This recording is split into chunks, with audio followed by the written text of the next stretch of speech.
اعوذ باللہ من الشیطان الرجیم بسم اللہ الرحمن الرحیم الحمد للہ الذی نور قلوب العارفین بنور معرفتہ واثبت فؤاد انبیائہ واولیائہ بقصص الانبیاء والمرسلین وأكمل إيمان المسلمين والمؤمنين بولاية علي أمير المؤمنين عليه السلام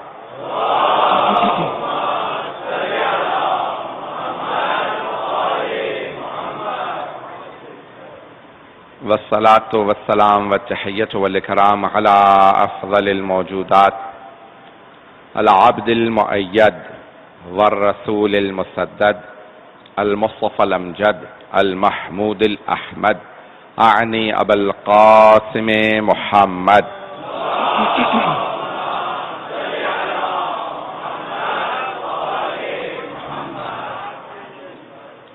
وعلى روحه ونفسه وسحره ووسيه سيد الأتقياء والأصفياء مولى الموالي إمام المتقين علي بن أبي طالب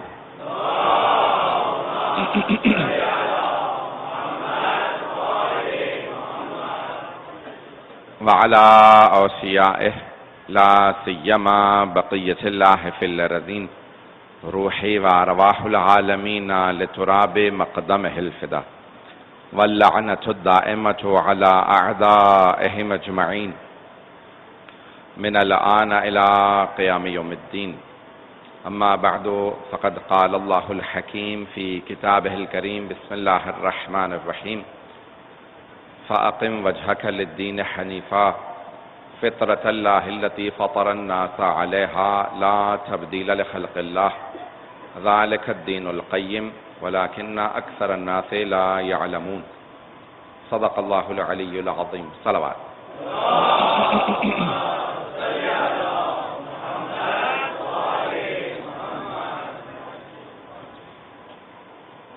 1441 ہجری کی پہلی شب ہے اور کل پہلی محرم کی تاریخ ہے، اور جو موضوع دیا گیا ہے موضوع معرفت دین کے عنوان سے یہ شرح جاری رہے گا۔ سید الشہداء علیہ السلام کی بارگاہ میں مطالب پیش کریں گے۔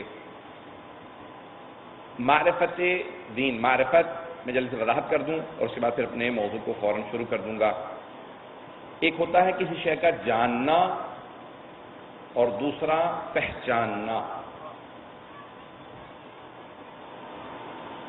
اللہ کو جانتے بہت سے ہیں، مجھے آپ کو جانتے بہت لوگ ہیں، پہچانتے لوگ کم ہیں۔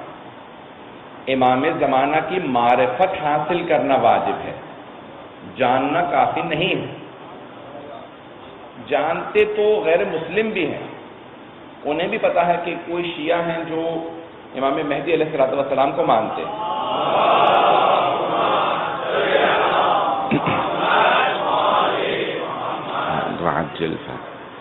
تو جانتے تو وہ بھی ہیں لیکن وہ مانتے نہیں ہیں، پہچانتے نہیں ہیں۔ پہچان کی خود اپنی علامات بھی ہیں اور اس کے کچھ اثرات بھی ہیں جو انسان پہچانتا ہے، کسی کو پہچاننے لگے۔ تو ہم معرفت کے عنوان سے جو مطالب پیش کریں گے وہ پہچاننا ہے، جاننا کافی نہیں ہے۔ تو ہم دین کو جانتے سب ہیں لیکن دین کو پہچاننا، پھر پہچاننے کے ساتھ ساتھ دین پہ عمل کرنا، یہ بہت ضروری ہے۔ توجہ ہے سب لوگوں کی میرے ساتھ؟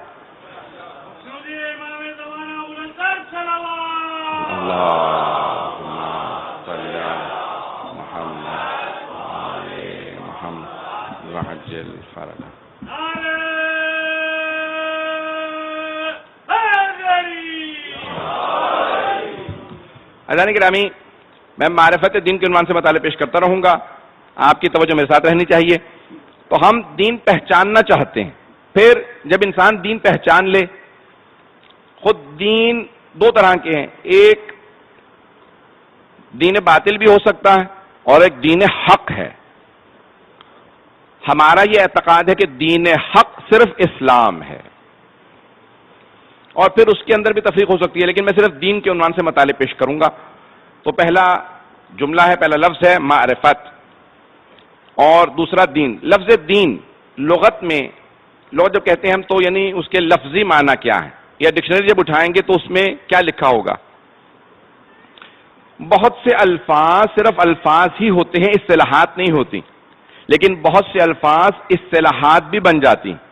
تو اس کے پھر دو معنی ہوتے ہیں، ایک لفظی معنی اور دوسرے اصطلاحی معنی. لفظ یعنی اس کے لٹرل میننگ کیا ہے، لغت میں اس کی میننگ کیا ہے، لفظی میننگ کیا ہے، یہ اس کا مطلب. دوسرا اصطلاحاً وہ کیا ہے، اصطلاح اگر بن چکا ہے، قانون لفظ اصطلاح بن چکا ہے. اب دیکھنا پڑے گا کہ قانون کے اس لفظ کے معنی اصطلاح میں کیا ہے. لفظ دین لغت کے اندر دیکھا جائے تو اس کے معنی ہے جزا کے. دین یعنی جزا، دین یعنی اطاعت، یہ لفظی معنی ہے اس کے. دین جزا اور اطاعت کے معنی میں آتا ہے. جب آپ کہتے ہیں نا مالک یوم الدین، اللہ مالک ہے روز جزا کا، تو وہاں پہ کیونکہ ابھی دین اصطلاح نہیں تھا تو آپ لفظی ترجمہ کرتے ہیں کہ اللہ روز جزا کا مالک ہے. تو لفظی معنی ہے دین کے جزا کے، لیکن لغت کے اندر کیا ہے؟ اب تک توجہ ہے لوگوں کی میرے ساتھ؟ یہ لغت یا لفظی معنی اصطلاحاً کیا ہے؟ جب اصطلاح میں جاتے ہیں، ٹرمینالوجی دیکھتے ہیں، لفظ دین ہے عقیدے اور احکام کسی بھی مذہب یا دین کی. اگر آپ جائیں گے کہ کیا چیز ہے وہ دین، تو آپ جائیں گے کہ دیکھیں اس کا عقیدہ کیا ہے اور پھر اس کے احکام کیا ہے، کیا اس کا ماننا ضروری ہے، اس دین کی بنیادیں کیا ہیں، اور اس کے آگے پھر عمل کیا ہے. ان تمام چیزوں کا نام مل کے دین بنتا ہے. ان تمام کی تمام چیزوں کا، دین ایک شے کا نام نہیں ہے بلکہ تمام اشیاء مل کے دین کہلاتی. میں جانتا ہوں ایک ہو رہی ہے، تھوڑی سی دیر چلتے رہیں گے، خود بخود سب پہلا دن ہے، ٹھیک ہوتے چلے جائیں گی چیزیں. توجہ ہے میرے ساتھ سب لوگوں کی؟ اللہم صلی علی محمد وعجل فرجہ. گزشتہ برسوں میں بھی ایک لفظ پیش کر چکا ہوں، اس کو آج دوبارہ سن لیجیے گا. تمہیدی گفتگو سن لیجیے. آج مجھے اسی مطالب کو، اسی اشرے کو جاری رکھنا کہ جب بھی ہمارے یہاں دین سے متعلق بات کی جاتی ہے تو ہمیشہ کہا جاتا ہے اصول دین اور فروع دین. اصول دین ہے ہمارا عقیدہ، اصول دین 5 ہیں، فروع دین 10. اصول دین 5 ہیں، توحید، عدل، نبوت، امامت، قیامت. اور فروع دین 10 ہیں، نماز، روزہ، حج، زکوٰۃ، خمس، جہاد، امر بالمعروف، نہی عن المنکر، تولا اور تبرہ. یہ ہمارے فروع دین ہیں، اہل بیت علیہ السلام کے ماننے والوں کے.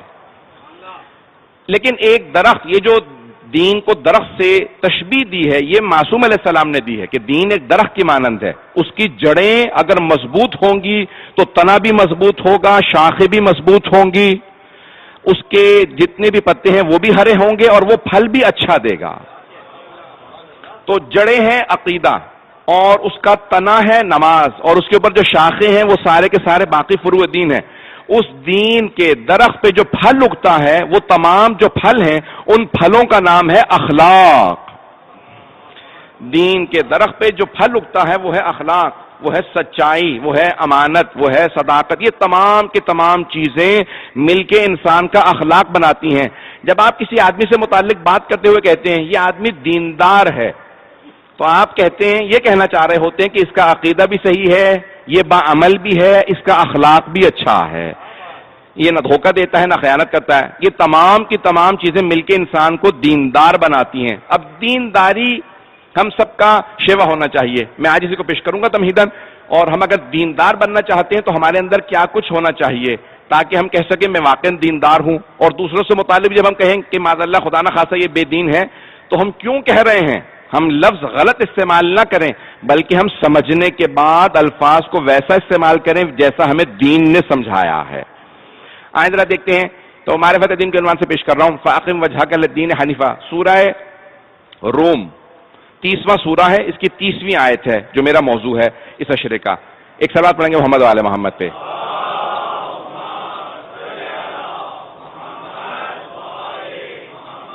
وعجل فرجہ. تو سورہ روم جس میں اللہ نے اس آیت کو نازل کیا ہے، اور میں معرفت دین کے عنوان سے ذرا تمہیدن سورہ روم کی تھوڑی سی تفسیر آپ کو بیان کروں گا. یہ سورہ مکے میں نازل ہوا ہے اور ابتدائی آیات ہیں بسم اللہ الرحمن الرحیم الف لام میم غلبت الروم فی ادنی الارض، یعنی روم کو اس زمانے میں روم عیسائیوں کا مرکز تھا، جیسے آج بھی ویٹیکن وہیں روم میں ہے اور یہ پورا اٹلی اور یہ پورا یورپ کا، یعنی آج بارڈر کی تقسیمیں اور انداز سے ہیں، پیغمبر کے زمانے میں اور انداز سے تھیں. اس زمانے میں کہا گیا کہ روم، اب عربی میں روم لفظ ہے، اردو یا انگریزی میں روم کہتے ہیں، تو روم آج صرف ایک شہر کا نام ہے. اس زمانے میں جب کہا جاتا تھا لفظ روم تو ایک بہت بڑی ریاست، ایک بہت بڑی عیسائیوں کی حکومت کا نام تھا. لیکن عیسائی کون؟ موحد، خدا کو ماننے والے. اور ادنی الارض وہاں پہ سب مفسرین نے، بڑے بڑے مفسرین نے، سب نے، شیعہ سنی مفسرین نے یہی لکھا ہے کہ یہاں ادنی الارض سے مراد اس زمانے کا فارس ہے یا ایران، موجودہ ایران.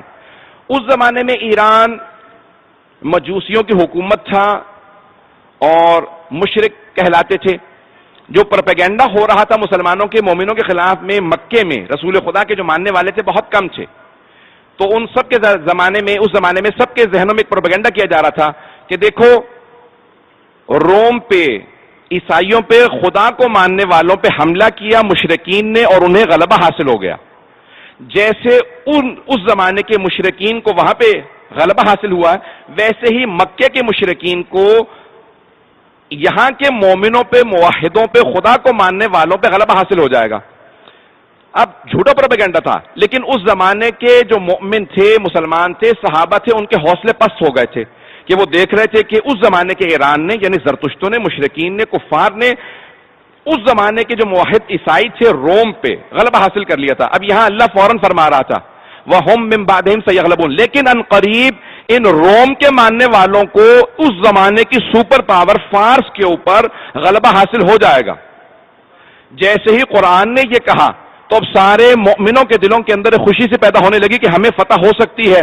اگر روم کو اس زمانے کی سپر پاور پہ، فارس کے اوپر، وہ ایران آج بہت چھوٹا ایران ہے، اس زمانے کا فارس بہت بڑا تھا. یہ جتنی بھی رشیا کی اسٹیٹس آزاد ہوئی ہیں ان میں سے تقریباً 7 اور اسٹیٹس ایران میں ملا لیں، بہت بڑی حکومت تھی. اس زمانے کا سپر پاور مشرکین کے ہاتھ میں تھا، تو انہیں غلبہ حاصل ہو جائے گا.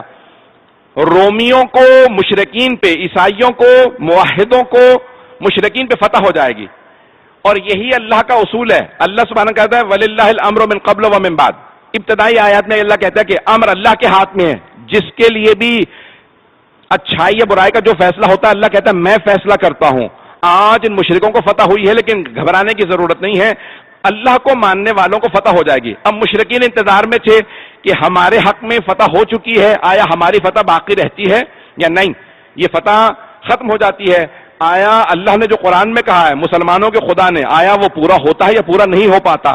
اب سارے کے سارے مومن انتظار میں تھے. عزیزان گرامی، میں جلیلی اشارہ کر رہا ہوں، بہت تیزی سے آگے بڑھ رہا ہوں، کہ اللہ کے حبیب نے جب شیب ابی طالب میں بھی جناب ابو طالب سے کہا تھا کہ جو میرا اور مشرکین کا معاہدہ ہوا تھا، چچا جان ان مشرکین سے کہہ دیجئے معاہدہ آج سے ختم ہو گیا. کہ بھتیجے میرا آپ پہ پورا ایمان ہے. کچھ لوگ تو پہنچ گئے.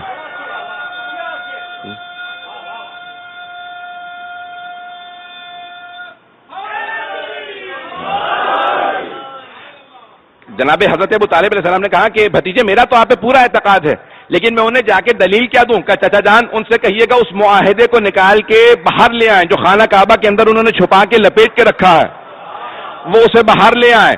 کہ بھتیجے کیا ہوگا؟ کہ چچا جان اس سارے معاہدے کو دیمک چاٹ گئی ہے، وہ ختم ہو گیا، باقی صرف اللہ کا نام ہے. جناب ابو طالب فوراً اٹھے. بوڑھے جناب ابو طالب میں اتنی طاقت کہاں سے آئی جو 80 برس سے زیادہ کے تھے، کہ اکیلے سارے مشرکین کے مقابلے میں، سارے سرداروں کے مقابلے میں، ابو لہب، ابو جہل، ابو سفیان، سب کے سب مشرکین کے سردار جمع تھے. مجمع بھی انہی کا تھا. مسلمان تو ہجرت کر کے جا چکے تھے یا شیب ابی طالب میں تھے. ایک بوڑھے جناب ابو طالب آ کے کھڑے ہوئے کہ ابو سفیان جو تمہارا اور محمد مصطفیٰ کا معاہدہ ہوا تھا ختم ہو گیا. کب؟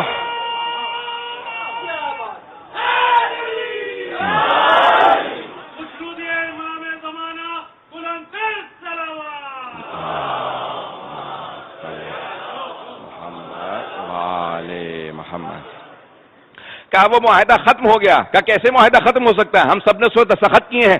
کہا جاؤ ذرا اس معاہدے کو نکال کے لے کے آؤ. اس معاہدے کو دیمک چاٹ چکا ہے.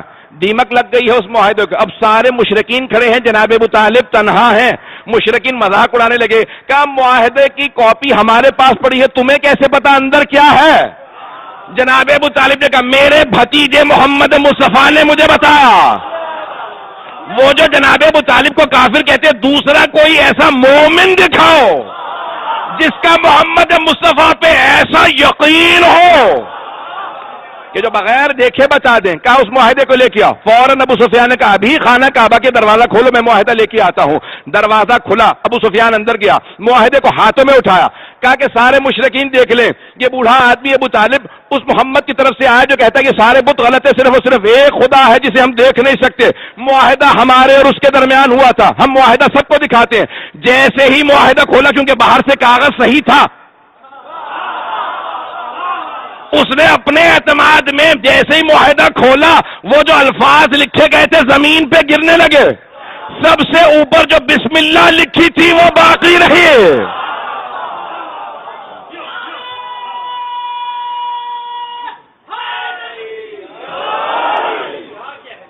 جیسے ہی ابو سفیان نے اس کاغذ کو کھولا, فوراً وہ سارے الفاظ گر گئے. جو باقی رہا وہ بسم اللہ الرحمن الرحیم کا کلمہ. جناب ابو طالب نے سر اٹھا کے کہا پروردگارہ تیرا شکر ہے, تو نے ہمیں اس محمد کا ماننے والا بنایا ہے کہ جسے تو نے چنا ہے.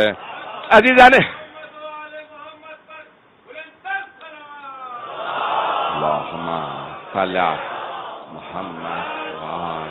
محمد, توجہ ہے میرے ساتھ تمام برادران کی. عزیزان گرامی, یہ اللہ نے جو غیب کی خبریں دی تھیں اسی سے مومنوں کا ایمان بڑھتا نظر آ رہا تھا. تو اللہ نے وہاں پہ بھی غیب کی خبر دی تھی, یہاں اللہ نے دوبارہ غیب کی خبر. فی بضع سنین, چند سالوں میں. بضع کا لفظ استعمال ہوتا ہے 3 سے 9 سال کی مدت کے درمیان عرصے کو کہا جاتا ہے بضع سنین.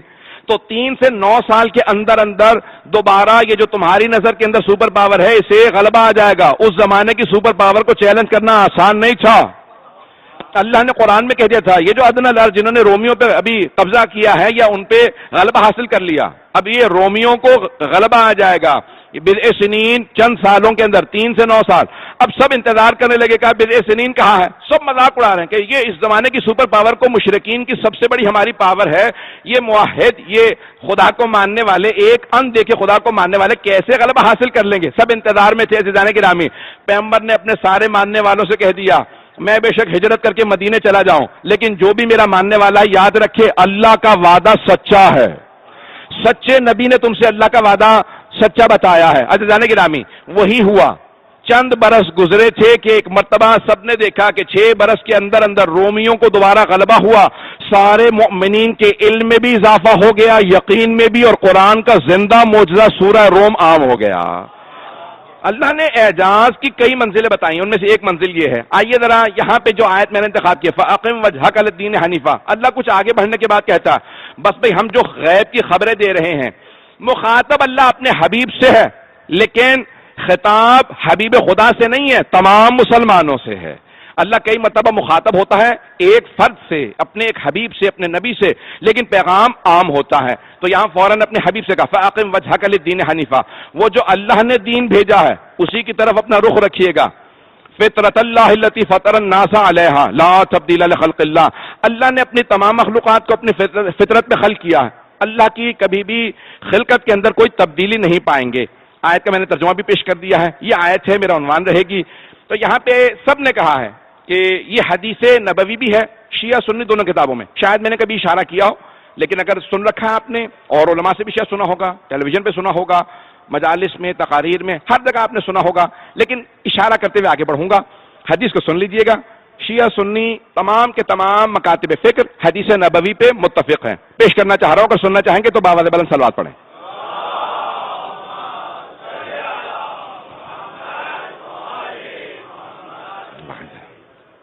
کہ حبیب خدا فرما رہے ہیں, حدیث نبوی ہے اس آیت کے ضمن میں کہ فطرت اللہ التی فطر الناس علیہا لا تبدیل لخلق اللہ, اللہ کی خلقت میں کبھی تبدیلی نہیں پاؤ گے. اللہ نے تمام مخلوقات کو اپنی فطرت پہ خلق کیا, اللہ نے اپنی فطرت پہ خلق کیا. توجہ, اللہ نے اپنی فطرت پہ خلق کیا. یہاں لفظ آیا ہے دین, فَأَقِمْ وَجْهَكَ لِلدِّينِ حَنِيفًا, فطرت اللہ التی فطر الناس علیہا, پورا کا پورا دین فطرت الہی ہے. اب کوئی یہ نہ کہے کہ ہر کوئی بھی بچہ آنے والا توحید کی فطرت پہ پیدا ہوتا ہے. توحید نہیں، دین پورے کا پورا فطرت کے عین مطابق ہے. نہیں پہنچا سکا اس بات کو. تھوڑی سی توجہ کیجیے گا، میں حدیث پیش کرتا ہوں، بات آگے بڑھ جائے گی، میں انشاءاللہ تعالیٰ اسی کے اندر تھوڑی وضاحت کر دوں گا. پیغمبر کی حدیث ہے، آپ نے سن رکھی ہوگی، کل مولود یولد علی فطرت الاسلام، ہر پیدا ہونے والا بچہ فطرت اسلام پہ پیدا ہوتا. ہر پیدا ہونے والا بچہ فطرت اسلام پہ پیدا ہوتا ہے، فطرت توحید پہ نہیں. کل مولود یولد علی فطرت الاسلام، ہر پیدا ہونے والا بچہ فطرت اسلام پہ پیدا ہوتا ہے.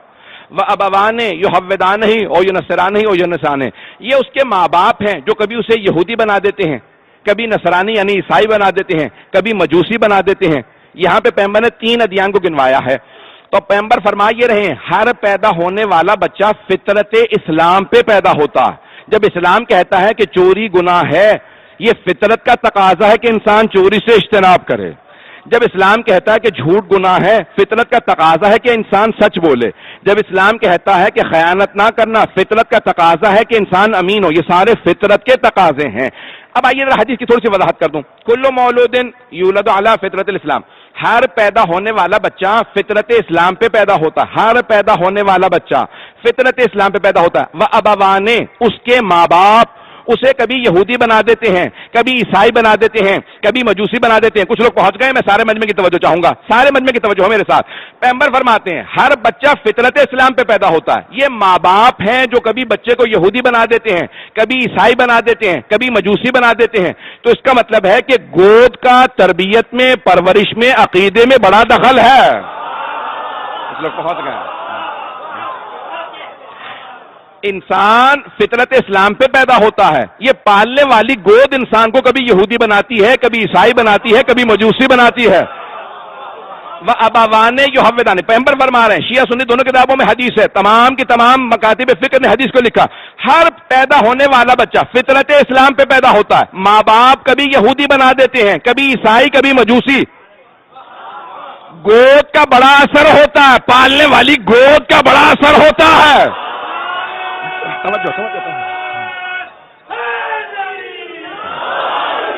سارے مدنے کی توجہ.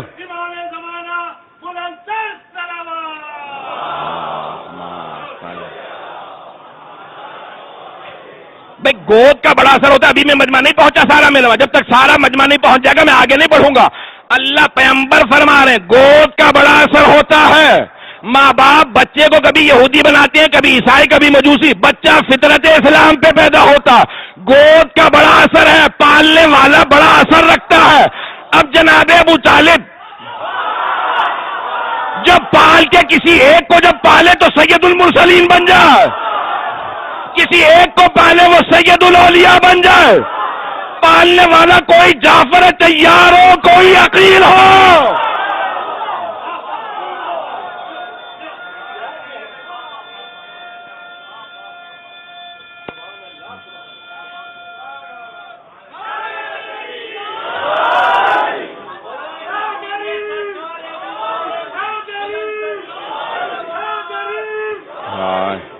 توجہ فرما رہے جانے کے نام ہے. یہ گود کا بہت اثر ہے. تو جانے کے نامی آپ جب بھی اپنے اندر کوئی بری عادت پائیں تو اپنے اندر تبدیلی لانے کی کوشش کریں، کیونکہ آپ کی عادات بچوں میں منتقل ہوتی رہیں گی. تو انسان جو بھی عادت اپنی پکا لیتا ہے وہ آپ کے بچوں میں آپ کے جینز کے ذریعے سے منتقل ہو رہی ہوتی ہے. توجہ میرے ساتھ رکھیے گا، سارے مجمع کی توجہ ہو. انسان کی گود پرورش کرنے والے کا بہت اثر ہوتا ہے، پالنے والے کا بہت اثر ہوتا ہے. اب اگر کوئی آپ سے کہے کہ خبردار تم شیعوں کا عقیدہ تو یہ ہے کہ محمد یہاں آ کے نہیں بنے، وہاں سے ایسے آئے، علی یہاں آ کے نہیں بنے، وہاں سے ایسے آئے، فاطمہ یہاں آ کے نہیں بنی، وہاں سے ایسی آئیں. توجہ. اور ہمارا عقیدہ یہی ہے کہ محمد دنیا میں آ کے محمد نہیں بنے، وہاں سے ایسے آئے تھے. علی دنیا میں آ کے سید الاولیاء نہیں بنے، وہاں سے ایسے آئے تھے. توجہ توجہ توجہ، سارے مدنے کی توجہ. یہاں آ کے نہیں بنے، وہاں سے ایسے آئے تھے. تو پھر جناب ابو طالب کا کیا دخل؟ تو پھر مانو نا اللہ نے ایسی گود کا انتخاب کیا.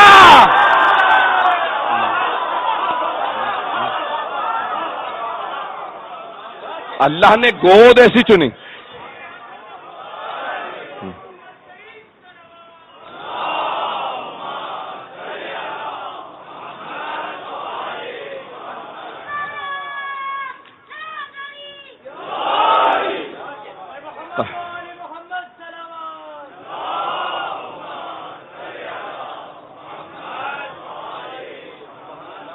توجہ فرمائے جانے کے نام.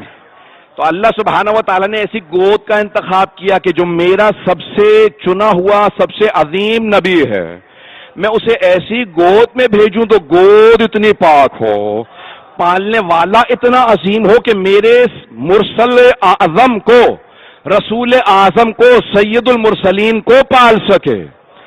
کمال یہ جناب ابو طالب کا کہ سب ائمہ علیہ السلام نے ایک ایک کو پالا، جناب ابو طالب نے سید المرسلین کو بھی پالا، سید الاولیاء کو بھی پالا.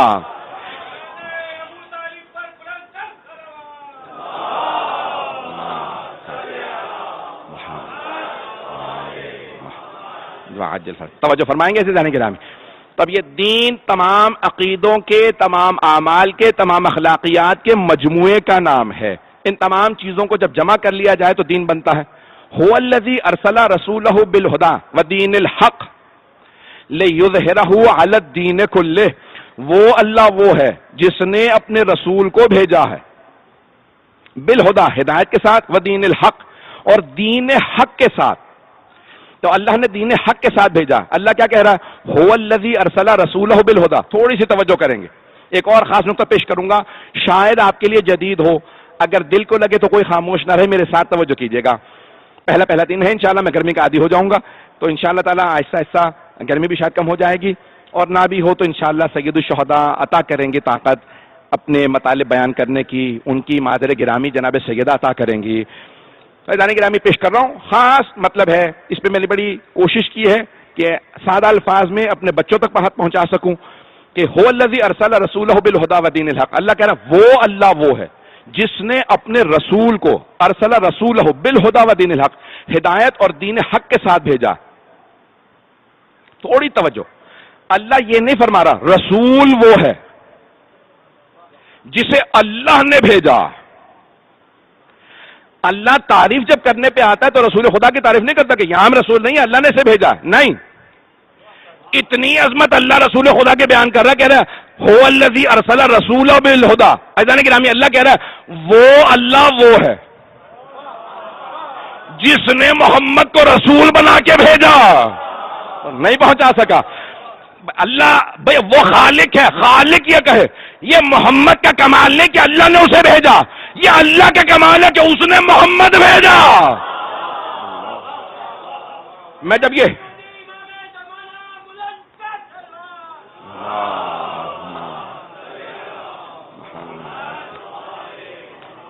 ایدان کے نام جب میں یہ سوچتا ہوں،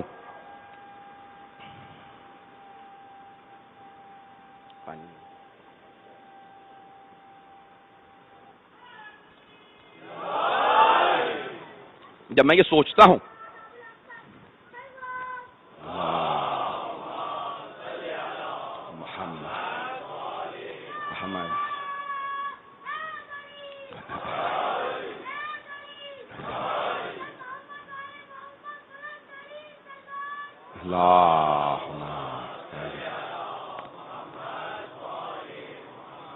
جب یہ سوچتا ہوں کہ اللہ سبحانہ و تعالیٰ خالق ہوتے ہوئے، رسول خدا کا مولا ہوتے ہوئے، رب ہوتے ہوئے، خالق ہوتے ہوئے، اپنی عظمت کے نہیں بلکہ اپنے رسول کی عظمت کو اس انداز سے پیش کرے.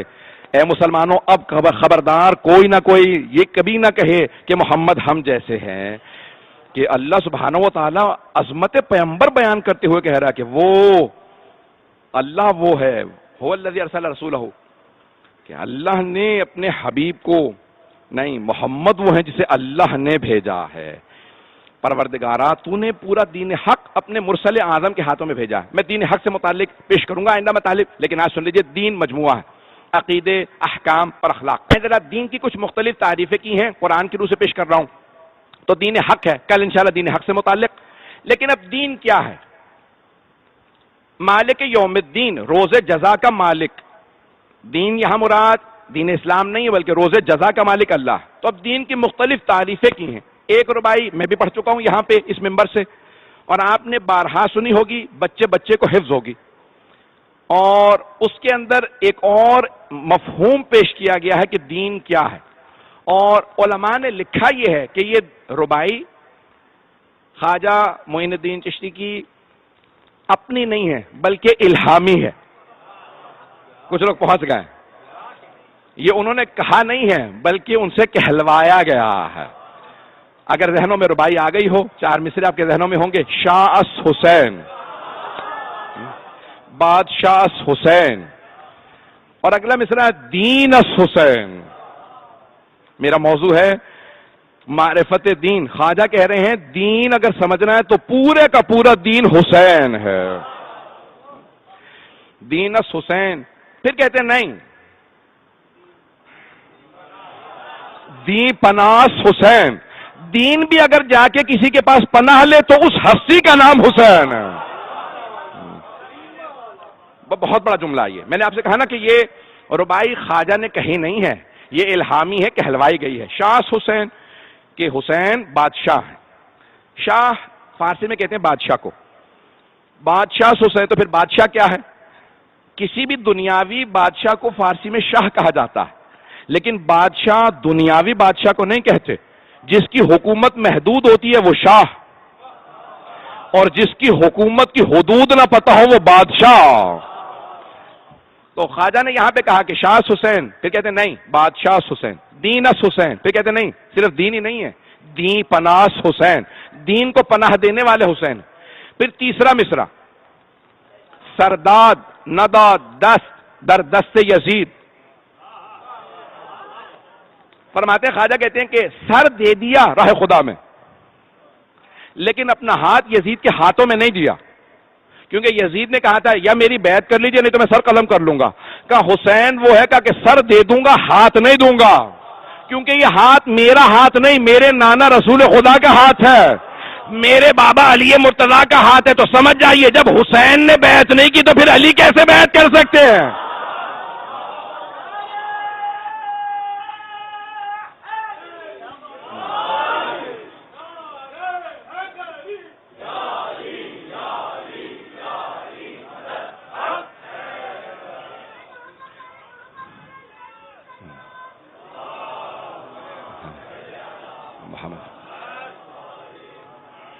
پہلی شب ہے، وہاں والوں کے نعرے یہاں نہیں پہنچتے، یہاں والوں کے وہاں نہیں پہنچتے. مجمع الحمدللہ پہلی شب ہے، جبھی چاند رات ہے. میں دیکھ رہا ہوں کہ مجھے مجمع کا آخر نظر نہیں آ رہا. یہ جناب سیدہ سلام اللہ علیہا نے ایام سید الشہداء میں عجیب و غریب ایک کشش رکھی ہے، تو دنیا دور دور سے آ جاتی ہے. میں مسائل پہ نہیں آیا، آپ کی آنکھوں میں آنسو ہیں، لیکن سنیں گے. عزیزان گرامی، علماء کہتے ہیں کہ یہاں خواجہ نے کہا سرداد ندا دست در دست یزید حقا کے بنا لا الہ حسین. اگر خواجہ کہتے ہیں کہ اگر تم لا الہ الا اللہ کی بھی بنیاد میں دیکھو گے، یہ عمارت ہے نا تو اس کی بنیاد رکھی گئی ہے تبھی یہ عمارت کھڑی ہے. بنیاد نہ ہو تو عمارت نہیں بن سکتی. وہ کہتے ہیں لا الہ الا اللہ، اللہ نہیں لا الہ الا اللہ. یہ کلمہ توحید بھی اگر باقی ہے تو حسین ابن علی کے خون کے صدقے میں باقی ہے. حقا کے بنا لا الہ حسین. عزیزان گرامی، مجھے خود بھی بہت سے نعروں کی آواز نہیں آتی ہے. لبیک یا حسین،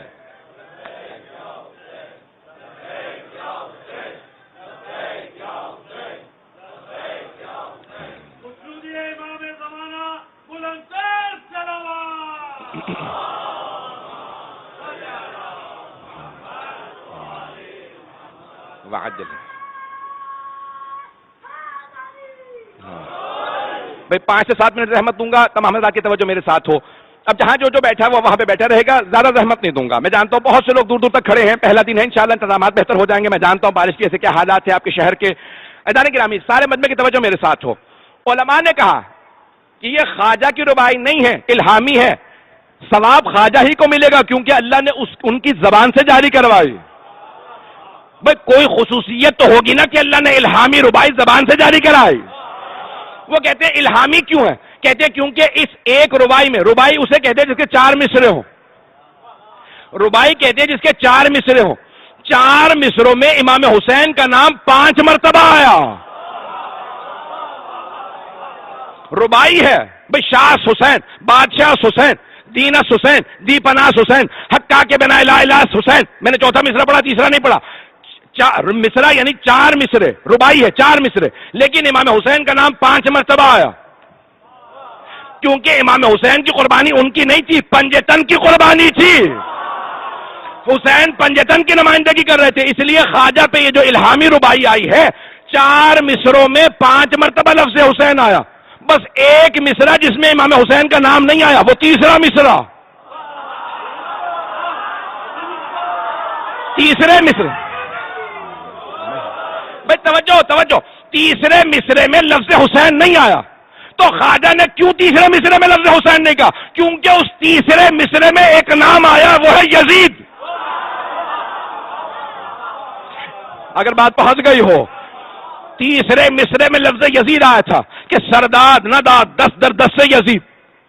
عزیزان گرامی، کیسے ہوا کہ تیسرے ہی مصرے میں لفظ یزید آیا؟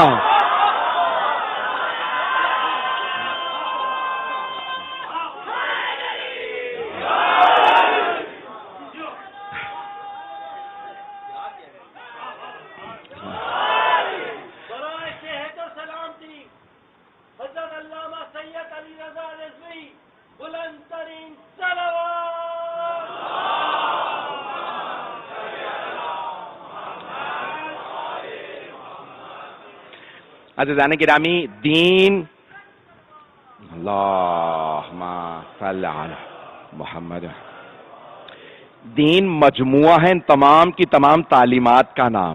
آئیے ذرا اس حسین ابن علی سے قریب ہونے کی کوشش کریں جو پورے کا پورا دین ہے۔ جو حسینی بن جائے گا تو اس کے اندر خود بخود دین اترنے لگے گا، جو حسین سے دور ہو جائے گا وہ دین سے دور ہو جائے گا۔ میں نے اپنی زندگی کے اندر بے انتہا ممالک میں سفر کیا ہے، مشرق سے لے کے مغرب تک بے انتہا ممالک میں گیا۔ عزیزان گرامی، جو لوگ ہجرت کر کے چلے گئے تھے نا، دوسرے ملکوں کے اندر چلے گئے، ان کی نسلوں میں آج تک دین باقی ہے جو عزاداری سے وابستہ تھے، جو عزاداری سے وابستہ تھے، نسل دیندار ہیں۔ جو عزاداری سے دور ہوئے ان کی نسلوں میں دین بھی ختم ہو گیا۔ عزیزان گرامی، دین، عزاداری خود بخود انسان کو دیندار بناتی ہے۔ عزاداری کے اندر کوئی بھی مجلس حسین میں سب کے لیے دعوت عام ہے، یہاں کسی پہ کوئی پابندی نہیں، یہاں ہر انسان آ سکتا ہے، مرد بھی آتے ہیں، خواتین بھی۔ بے انتہا مساجد میں پابندی ہے، کہاں کہاں پابندی؟ یہاں خواتین نہیں آ سکتی، عزاداری میں کسی پہ پابندی نہیں ہے، یہاں مرد بھی آ سکتے ہیں، خواتین بھی، بوڑھے بھی، بچے بھی، شیعہ بھی، دوسرے بھی، حتیٰ غیر مسلم بھی، ہندو عیسائی۔ آپ کی اسی مجالس کے اندر بے انتہا غیر مسلم اس سے آ کے ملے اور ہم سے کہا کہ میں خود اس مجلس میں آنے کے بعد کہا ہم جناب سید الشہداء کے عشق و محبت کی خاطر مجلس میں آتے ہیں۔ عزیزان گرامی، کیا کشش ہے جناب سید الشہداء کے نام میں۔ پوری دنیا کے اندر اگر آج اتفاق کی بات ہے، مدتوں بعد میں دیکھ رہا ہوں کہ پوری دنیا میں عاشورہ ایک ہی دن ہوگا، 10 ستمبر کو اس سال، یعنی پوری دنیا میں آج چاند رات ہے۔ تو عجیب و غریب ایک نظام ہے اللہ سبحانہ و تعالیٰ نے، وہ افراد جو پورے سال دین سے دور بھی ہو جاتے ہیں، ان کے اندر دوبارہ اگر دین جاگتا ہے، اجاگر ہوتا ہے تو حسین ابن علی کے نام سے۔ آج دنیا میں کہیں چلے جائیے، ایک صاحب، ایک بہت بڑے ادیب تھے، تو ہندوستان کے، البتہ اب تو انتقال ہو گیا، نام لینا مناسب نہیں، شیعہ تھے، کہتے کہ کمیونسٹ ہو گئے یا سوشلسٹ ہو گئے تھے، خدا کا انکار کر دیا۔ ایک مرتبہ شہر سے اپنے بستی پہنچے تو خادم جو ہندو تھا گھر میں تھا، پوچھا کیا بات ہے، سارے گھر والے کہاں گئے ہیں، کوئی فوتگی تو نہیں ہو گئی؟ کہا نہیں حضور، آج روز عاشور ہے، تو سب کے سب مجلس میں گئے ہوئے ہیں۔ تو فوراً اپنے گلے سے ٹائی اتاری، سوٹ اتارا، فوراً سیاہ کپڑے پہنے اور روتے ہوئے مجلس میں آ گئے۔ جیسے بھائیوں نے دیکھا، ایک سوال کیا، کیا بات ہے؟ آپ تو کمیونسٹ ہو گئے تھے، خدا کا انکار کر دیا تھا۔ کہا آج عاشورے پہ 22 سال بعد آیا تھا۔ ایک مرتبہ اندر سے آواز آئی، ارے تو نے حسین کو بھی چھوڑ دیا۔ تو میں نے کہا کہ نہیں، میں حسین کو نہیں چھوڑ سکتا۔ تو جیسے ہی میں نے امام حسین کو دیکھا، مجھے خیال آیا، ارے وہ حسین جو عصر عاشور میں سجدہ کر رہا ہے، اگر تو اسے مانتا ہے تو پھر اس کے خدا کو کیسے نہیں مانتا؟ مجھے حسین ابن علی نے خدا کو ماننے پہ مجبور کر دیا۔ آج اگر دین باقی ہے، لوگوں میں تدین ہے، دینداری ہے، تو جناب سید الشہداء کی وجہ سے ہے۔ آئیں ذرا مل کے چلتے ہیں، کچھ دیر کے لیے کربلا چلیں گے، میں بہت زیادہ وقت نہیں لوں گا آپ کا، تو 5 سے 10 منٹ۔ آئیں ذرا دیکھتے ہیں، یہ پوری دنیا میں آج عزاداری ہے۔ آپ نے دیکھا یہ سیاہ لباس آنے لگے، کالے پرچم بلند ہونے لگے۔ آج کربلا کے اندر حرم امام حسین پہ سرخ پرچم اتار کے سیاہ پرچم بلند کیا جا رہا ہے۔ ایک عجیب کشش ہے، آپ نے کبھی سوچا ماں باپ پہ اولاد کی محبت واجب ہے اور اولاد پہ ماں باپ کا احترام واجب ہے. ماں باپ کا احترام اولاد پہ واجب ہے. حتیٰ انبیاء پہ، حتیٰ ائمہ علیہم السلام پہ ماں باپ کا احترام واجب ہے. نبی پہ بھی، معصوم پہ بھی ماں اور باپ کا احترام واجب ہے. لیکن میرے لاکھوں سلام اس حسین پہ کہ جن کی ماں عام خاتون نہیں ہے، سیدۃ النساء العالمین ہے، لیکن وہ بھی محرم کے دن آتے ہی مدینے سے کربلا چلی جاتی ہیں. کربلا چلی جاتی ہیں. میں اکثر سوچا کرتا تھا کہ یہ بی بی کیوں چلی جاتی ہیں کربلا. تو میرے دل میں خیال آیا ایک ماں رو کے کہتی ہوگی میرے لال، میرا لال بڑا زخموں سے چور چور ہے، میرے بیٹے مدینے آنے کی ضرورت نہیں، میں خود کربلا آ جاؤں گی. تو جناب سیدہ بھی جائیں گی. آج کے وہ دن ہیں جن میں ساری دنیا سے انبیاء، ائمہ سب کے سب کربلا جا رہے ہیں.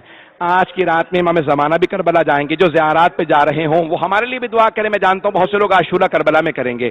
آئے ذرا کچھ دیر کے لیے میرے ساتھ چلیے گا. ہر آنکھ میں آنسو آئے گا. یہ پہلی رات ہے. کوشش کیجئے گا جب آپ روئیں نا تو نیت کر لیں جو مجلس میں آیا ہوں میں اپنے والدین کی طرف سے آیا ہوں، چاہے وہ زندہ ہی کیوں نہ ہو، زندہ مردہ دونوں کی طرف سے نیت کر لیں اور پھر کہیں پروردگارا تجھے اس ماں کا واسطہ. ایک روایت ہے، بڑے بڑے بزرگ علماء نے اس روایت کو نقل کیا ہے، میں پیش کر رہا ہوں، اگر میرے ساتھ چلیے گا. کہ جناب سیدہ نے ایک مرتبہ جناب ختمی مرتبہ سے کہا، یہی آپ کے پاکستان کے بہت بڑے عالم دین ہیں، انہوں نے اس روایت کو اپنی کتابوں میں لکھا ہے. کہتے ہیں کہ جناب سیدہ نے کہا بابا حسن مجتبیٰ بھی میرے شکم میں رہے، لیکن نہ جانے بابا یہ جو بچہ ہے یہ عجیب و غریب بچہ ہے. بابا جب میں رات میں لیٹی ہوتی ہوں تو مجھ سے کلام کرتا ہے اور کلام کرنے پہ مجھ سے کہتا ہے یا امی انا عطشان، اماں میں بڑا پیاسا ہوں. کہ بابا مجھ سے میرا بچہ کہتا ہے اماں میں بڑا پیاسا ہوں. بابا جب میں پانی پی لیتی ہوں نا کہ شاید میرے بچے کو پیاس لگی ہے تو بچہ مجھ سے مخاطب ہو کے کہتا ہے یا امی انا مظلوم، اماں میں بڑا مظلوم ہوں. بابا پھر ایک مرتبہ مجھ سے کہتا ہے یا امی انا غریب، اماں میں بڑا ہی غریب ہوں. بابا عجیب و غریب ہے. رسول خدا بھی رونے لگے، جناب سیدہ بھی رونے لگی. کہ یہ وہی حسین ہے جو میدان کربلا میں جائے گا، بڑا مظلوم ہوگا، پیاسا مارا جائے گا. بس بھئی آپ آج گرمی ہے نا، کچھ دیر میں بھی سبیلوں سے پانی پی لیں گے نا. مولا حسین کے بچے بھی پیاسے ذبح کیے گئے. اجرکم اللہ، اجرکم اللہ.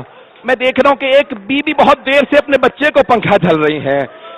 مجھے خیال آ رہا ہے بچہ بہت چھوٹا ہے نا تو شاید بار ماں ہوا جھل رہی ہے میرے بچے کو گرمی نہ لگ جائے. اور اگر کسی ماں کا بچہ بھوکا بھی ہو، پیاسا بھی ہو، گرمی بھی بہت زیادہ ہو اور ماں کو پتا ہو کچھ ہی دیر میں تیر لگے گا، بچہ سو جائے گا. اجرکم اللہ. بھائی پہلی شب ہے، پہلی شب ہے. آئیں ذرا تھوڑا سا ماحول بنائیں، ہم مل کے میدان کربلا میں چلتے ہیں. آنکھوں کے چاروں طرف آپ کو آنسو محسوس ہو رہے ہوں گے، لگتا ہے حسین کربلا آنے والے ہیں. آنکھوں کا رونے کو جی کر رہا ہے نا تو لگتا ہے کہ امام حسین کربلا آنے والے ہیں. تو عجیب و غریب کیفیت ہے. ایک ماں بھی بیٹے کو یاد کرے. ہاں جب جناب سید الشہداء کم سنی کے اندر ہر ایک سے مخاطب ہوتے ہیں، ابھی کم سنی ہے جناب سید الشہداء کی، جناب سیدہ نے فرما دیا اب رسول خدا نے آغوش میں لیا. اگر جہاں جہاں تک دیکھ سکے دیکھ رہے ہیں تو دیکھیں، نہیں تو آنکھیں بند کر کے جہاں آواز جا رہی ہے تصور کریں گے. صحابہ کا مجمع ہے، پیغمبر مسجد نبوی میں اپنے نواسے حسین کو لے کے آتے ہیں، ہاتھوں پہ اٹھاتے ہیں اور کہتے ہیں اللہم انی احب حسینا، پروردگارا مجھے اپنے حسین سے بڑی محبت ہے. فاحب من احب حسینا، تو بھی اس سے محبت کر جو حسین سے محبت کرے. اور چومنے کے بعد پھر ایک مرتبہ 4 مقامات کے بہت بوسے دیتے ہیں. صحابہ بیان کر رہے ہیں، ایک صحابی کہتے ہیں میں نے اپنی آنکھوں سے دیکھا، جناب جابر ہے کہتے ہیں میں نے اپنی آنکھوں سے دیکھا رسول خدا نے امام حسین کو چومنا شروع کر دیا. صحابہ کا مجمع. کہ کن کن مقامات کو چوما؟ کہ رسول خدا نے سب سے پہلے حسین کی پیشانی کا بوسہ دیا، سب سے پہلے پیشانی کو چوما. گود میں ہے ابھی تازہ تازہ چھوٹے چھوٹے امام حسین آغوش رسالت میں ہے، بہت کم سن ہے، چند مہینوں کے ہیں، صحابہ کے مجمع میں پیغمبر نے سب سے پہلے پیشانی کو چوما، صحابہ دیکھ رہے ہیں، نانا کو نواسے سے کتنی محبت ہوتی ہے، تو رسول خدا نے سب سے پہلے پیشانی کا بوسہ دیا، پیشانی کا بوسہ دینے کے بعد لبوں کو چوما، بار بار ایک مرتبہ پھر گلا کھولا، گلے کو چومنا شروع کیا، پھر پوچھا جابر اور کسی مقام کا بھی بوسہ دیا، پھر کہا ایک مرتبہ سینے کو بہت چوما، سینے کو بہت چوما۔ مرحوم آیت اللہ شیخ جعفر شوشتری، آیت اللہ شیخ جعفر شوشتری اپنے مقتل میں لکھتے ہیں کہ رسول خدا ان 4 مقامات کو اتنا کیوں چومتے تھے، اگر دیکھ سکے تو میری طرف دیکھیے گا۔ مرحوم آیت اللہ شیخ جعفر شوشتری کہتے ہیں پیشانی کو اس لیے چومتے تھے رسول خدا کیونکہ جانتے تھے یہاں کسی پتھر نے لگنا ہے، یہاں کوئی پتھر مارے گا، اس لیے پیشانی چومتے تھے۔ کہا لبوں کو کیوں چومتے تھے، کہا جانتے تھے یہاں عبید اللہ ابن زیاد کی چھڑی نے آنا ہے، وہ چھڑی مارے گا ان لبوں پہ، تو پیغمبر لبوں کو چومتے تھے۔ پھر کہتے ہیں گلے کو کیوں چومتے تھے، کہ پیغمبر جانتے تھے یہاں خنجر نے چلنا، کہ جانتے تھے یہاں شمر کا خنجر چلے گا۔ اجرکم اللہ، اجرکم اللہ، اجرکم اللہ۔ بس بھئی اب چوتھا مقام، یہ 4 مقامات تو سمجھ میں آ گیا، یہ چوتھا مقام سمجھ میں نہیں آ رہا، یہ سینے کے اتنے بوسے کیوں دیتے تھے رسول خدا، سینے کو اتنا کیوں چومتے تھے، تو کہا کیونکہ یہاں گھوڑوں کی ٹاپوں نے آنا تھا، اس سینے پہ گھوڑوں نے دوڑنا تھا۔ اجرکم اللہ، اجرکم اللہ۔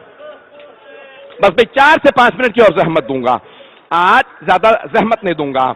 شب چاند رات ہے نا، شب اول محرم ہے، پہلی شب ہے محرم کی۔ جانتے ہیں بیبیاں کربلا کے راستے میں ہیں، کچھ بیبیاں ہیں جو کربلا کے راستے میں ہیں، ان بیبیوں کا آنا میرے لیے بڑا تعظیم کا سبب ہے۔ جانتے ہیں کیوں؟ کچھ سیدہ کی بیٹیاں ہیں، خاتون جنت کی بیٹیاں ہیں، کچھ علی مرتضیٰ کی بیٹیاں ہیں، کچھ امام حسن و حسین کی بیٹیاں ہیں، یہ سب بیبیاں آ رہی ہیں، کچھ بیبیاں اس خاندان میں بے حقی آئی ہیں۔ ان بیبیوں کا کربلا میں آنا بڑا اہمیت کا حامل ہے، جہاں جہاں تک آواز جا رہی ہے ذرا سب میری طرف دیکھیں گے۔ جو بیبیاں آ رہی ہیں نا کربلا میں، ان اکثر بیبیوں کے، سب نہیں، اکثر بیبیوں کی آغوش میں بچے ہیں، آ رہی ہیں تو بچوں کو سنبھال رکھا ہے۔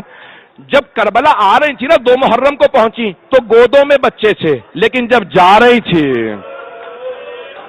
تو یا بچے مارے گئے تھے یا پھر بیبیوں نے بچوں کو نہیں پکڑا ہوا تھا، بیبیوں کے تو ہاتھ پسے گردن بندھے تھے، بچوں نے ماؤں کے گلوں میں باہیں ڈالی تھی۔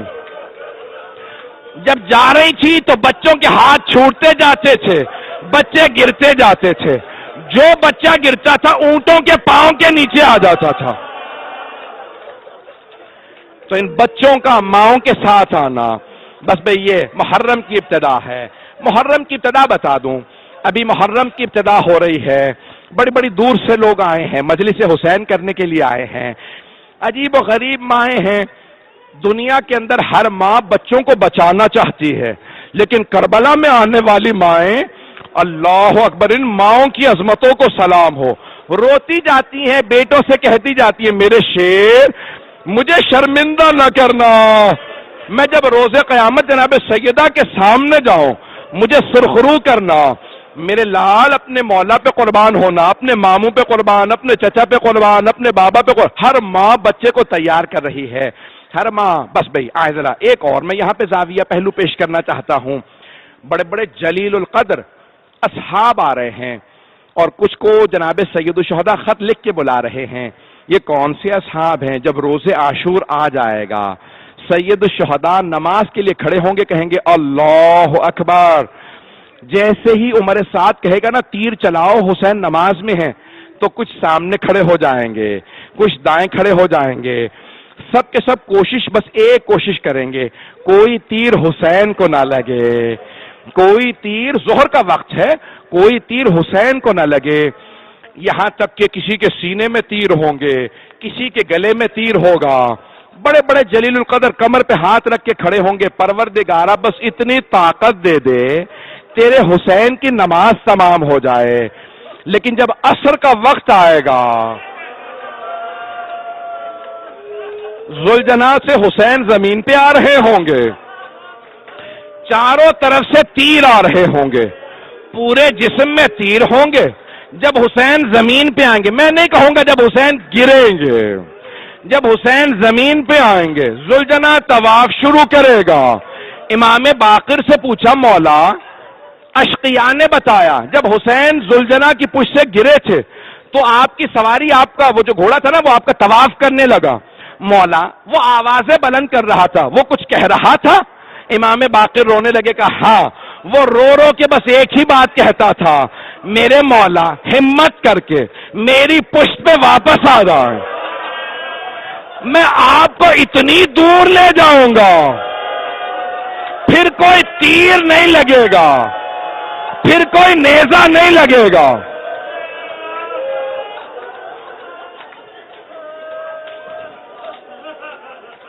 مولا پھر کوئی تیر نہیں لگے گا، پھر کوئی نیزہ نہیں لگے گا، میری پشت پہ واپس آ جائیے. امام باقر سے پوچھا کہ مولا حسین نے کچھ کہا؟ کہا ہاں. میرے دادا حسین نے کہا ذوالجناح خیموں میں واپس چلا جا، میری بہنوں کو بتا دے میں گر گیا ہوں. کہ مولا ذوالجناح اور بھی کچھ کہا؟ کہ ہاں. جب ذوالجناح جا رہا تھا تو ایک ہی بات کہتا تھا، الظلیمۃ الظلیمہ، وائے ہو اس امت پہ، انہوں نے اپنے ہی نبی کے نواسے کو مار دیا.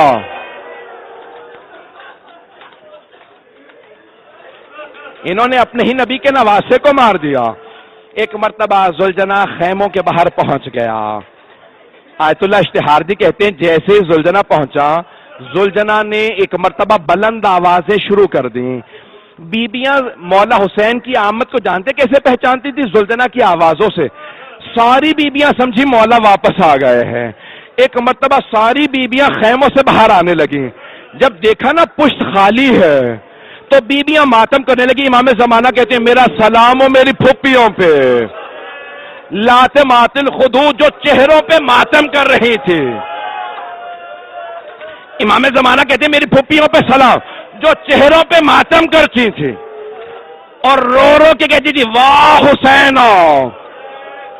ایک چھوٹی بی بی نے، میری طرف دیکھیے گا آخری جملہ، ایک چھوٹی بی بی نے ذوالجناح کی کٹی باغوں میں ہاتھ ڈالا اور اپنی طرف کھینچ کے ایک سوال کیا، یا جواد ہل سقیا بھی ام قتلا اچھانا. اے ذوالجناح جب میرے بابا خیمے سے گئے تھے تو بڑے پیاسے تھے، بس اتنا بتا دے میرے بابا کو پانی پلا دیا تھا یا میرے بابا پیاسے ذبح ہو گئے؟ ذوالجناح کے آنسو بہنے لگے. اس بی بی نے خود ہی جواب دیا، تیری لٹکی ہوئی زین اور کٹی ہوئی باغیں بتا رہی ہیں، میرے بابا اترے نہیں ہیں، گرے ہیں.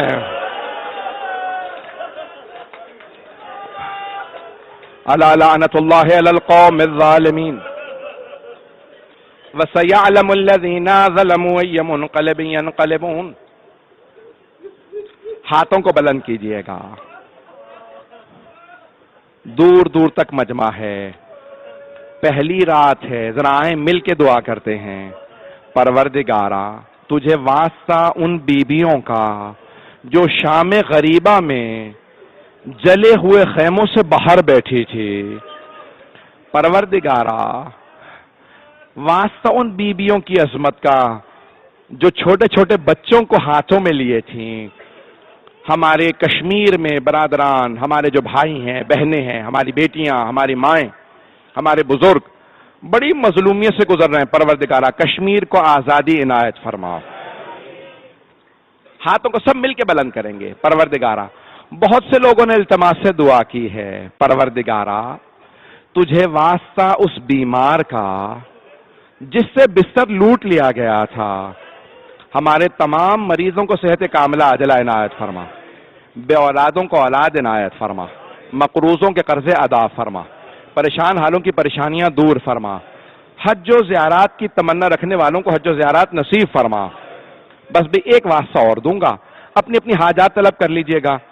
کوشش کیجئے گا دنیاوی چیز نہ مانگیں، کوئی دین سے متعلق چیز مانگے. ہاتھوں کو بلند کریں گے. بس ایک واسطہ، پروردگارہ تجھے واسطہ اس امام کا جو میدان کربلا سے کوفے اور پھر کوفے سے شام پھپھیوں کے ساتھ گئے، پروردگارا اس امام کے گلے میں طوق تھا، ہاتھوں میں زنجیریں تھی، پاؤں میں بیڑیاں تھی، پورے راستے نہ جانے کتنے تازیانے لگے، کتنے لوگوں نے پتھر مارے۔ پروردگارا اس مظلوم امام سجاد علیہ السلام کی عظمتوں کا واسطہ ہم سب کو امام زمانہ کا ظہور دیکھنا نصیب فرما، دشمنان اہل بیت کو نیست و نابود فرما۔ یہ جتنے دہشت گرد ہیں پروردگارا، ابھی دوبارہ ٹارگٹ کلنگ کا واقعہ ہوا، پر کل ڈاکٹرز ایک شہید کیا گیا، پروردگارا دہشت گردوں کا خاتمہ فرما۔ پروردگارا جہاں جہاں مومنین بسے ان کے جان مال عزت آبرو کی حفاظت فرما، ہمارے مقامات مقدسہ کی حفاظت فرما، اس امام بارگاہ کو ترقی عنایت فرما۔ ربنا تقبل منا انك انت السميع العليم بحق محمد وآلہ الطیبین الطاہرین